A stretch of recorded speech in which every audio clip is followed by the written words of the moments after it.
The number one argument that the Riley Gaines of the world keep tossing around while trying to argue that trans people should not be included in sports is that a man could pretend to be a woman to infiltrate a woman's space and abuse them. You don't get to say that you're protecting women's sports when you tweet the photo of our greatest female athlete's abuser at her. You just don't. Men go into women's sports and do evil things all the time. We don't have to come up with some fantasy scenario where this might happen. It's happening. And you know that because you're tweeting it at the woman it happened to.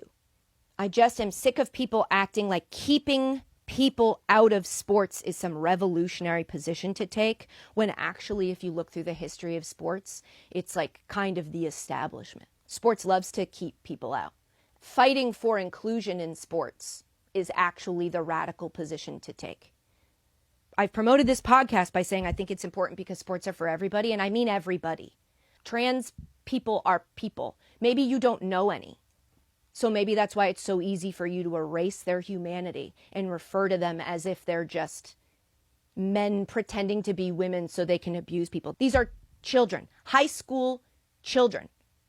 The trans community is already at huge risk of suicide, of isolation, of being ostracized. And it's that important to you that you also don't let them play sports? You are attacking a very vulnerable community very maliciously. It's so obvious to me that it's wild it isn't obvious to everybody else. Anyway, the main point of that is you cannot claim to be protecting women's sports and tweeting the photo of an abuser at the person he abused and who's a female athlete. You just can't.